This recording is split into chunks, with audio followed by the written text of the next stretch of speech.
एक बौद्ध भिक्षुक और उनका शिष्य एक जंगल में कुटिया बनाकर रहा करते थे। बौद्ध भिक्षुक अब बूढ़े हो चुके थे और उनका शिष्य अभी जवान था। बूढ़े बौद्ध भिक्षुक एक बहुत ही बड़े ध्यानी व्यक्ति थे। जब वे ध्यान करने बैठते तो दो दिनों तक ध्यान ही करते रहते हैं। उन बूढ़े साधु के पास एक बहुत ही अनोखी शक्ति थी। केवल ध्यान की अवस्था में भविष्य को भी देख सकते हैं। एक दिन जब वो ध्यान कर रहे थे तो उन्होंने देखा कि आज से 8वें दिन उनके उस युवा शिष्य की मृत्यु हो जाएगी। उन्होंने अपने शिष्य को अपने पास बुलाकर कहा, मैं तुम्हें अगले 7 दिनों की छुट्टी देता हूँ। तुम इन 7 दिनों के लिए अपने घर रहकर आ सकते हो। शिष्य ने खुशी से कहा, क्या यह सच है गुरुवर? गुरु ने कहा, हाँ, मेरा पिछले कई दिनों से अपने घर वालों से मिलने का मन भी कर रहा था। शिष्य ने मुस्कुराते हुए कहा। गुरु ने कहा, ठीक है, तो अब तुम जा सकते हो, लेकिन याद रहे 8वें दिन की शाम होने तक तुम्हें यहाँ वापस पहुँचना होगा। शिष्य ने हाँ में सिर हिलाते हुए कहा, ठीक है गुरुवर, मैं पहुँच जाऊंगा, लेकिन आप अपना ख्याल रखिएगा। अब आप बूढ़े हो चुके हैं, इसलिए आश्रम का कोई भी काम हो उसे मेरे लिए छोड़ देना। मैं वापस आते ही उसे कर दूंगा। इसके बाद शिष्य गुरु का आशीर्वाद लेकर पहाड़ी से नीचे उतर गया, बिना यह देखे कि गुरु की आंखों में अपने शिष्य को खोने का दर्द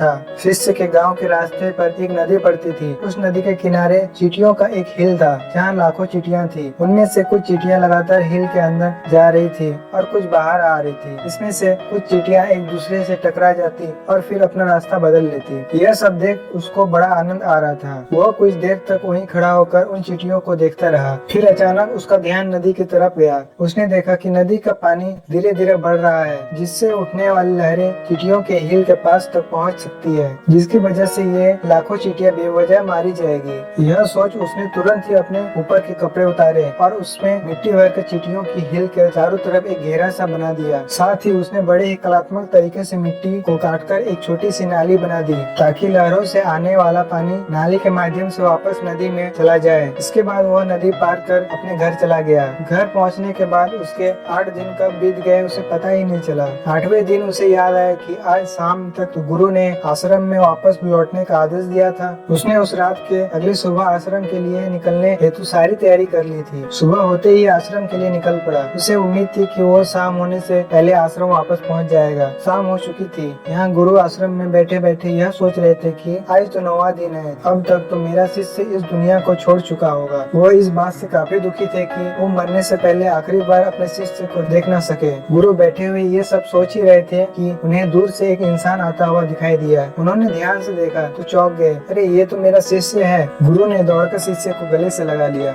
लेकिन वो इस बात से अचंभित हुए थे कि 8 दिन बीत जाने के बाद भी अब तक वह शिष्य जिंदा कैसे है। गुरु ने शिष्य से कहा कि यहाँ से जाने के बाद तुमने जो कुछ भी किया है मुझे बताओ। तब शिष्य ने चींटियों वाली कहानी गुरु को सुनाई। कहानी सुनते ही गुरु को यह समझने देर न लगी कि शिष्य ने लाखों चींटियों की जान बचाई थी और उसके इसी कर्म का परिणाम है कि शिष्य को एक लंबा और खुशहाली भरा जीवन प्राप्त हुआ। कहानी सुनने के बाद गुरु के मुंह से अनायास ही निकल गया कि कर्मा लौट जरूर आते हैं। शिष्य को गुरु की इस बात का मतलब समझ नहीं आया, लेकिन उसने पूछा भी नहीं और चुपचाप अपने आश्रम कामों में लग गया। अगर हम अपनी जिंदगी में देखें तो इसे खुशी खुशी जीने का सबसे आसान तरीका है कि हम अच्छे कर्म करते रहें। इस कहानी की तरह यह जरूरी नहीं कि अच्छे कर्म हमारी उम्र को लंबा ही करेंगे, लेकिन इस बात की गारंटी है कि अच्छे कर्म हमारी जिंदगी में आने वाली दुख और परेशानियों को कम जरूर कर देंगे। कर्मों का एक बहुत सी साधारण सिद्धांत है कि हम जो कुछ भी करते हैं उसका कई गुना लौटकर हमारे पास ही आता है। फिर चाहे वो अच्छे कर्म हो या बुरे कर्म, दोनों ही कई गुना होकर हमारे पास वापस आते हैं। फिर चाहे वो अच्छे कर्म हो या बुरे, दोनों ही कई गुना होकर हमारे पास आते हैं। अच्छे कर्म करने के लिए ये जरूरी नहीं कि हमारे पास पैसा ही होना चाहिए और न ही सिर्फ किसी की जान बचाना ही अच्छा कर्म कहलाते हैं। किसी असहाय की छोटी सी मदद करना भी अच्छा कर्म है। किसी डिमोटिवेट इंसान को मोटिवेट करना भी अच्छा कर्म है। किसी दुख भरे इंसान को सांत्वना देना भी अच्छा कर्म है। कुल मिलाकर अगर हम किसी भी तरीके से किसी के दुख को कम कर पाए तो वो एक अच्छा कर्म है। और जैसे गलत कर्म करने से हमें बुरा लगता है और दुख भी होता है, ठीक उसी तरह अच्छे कर्म करने से हमें खुशी की अनुभूति होती है। इसलिए अगर हम अपनी जिंदगी में खुश रहना चाहते हैं तो हमें आज से ही दूसरों के दुख दर्द को कम करने की कोशिश शुरू कर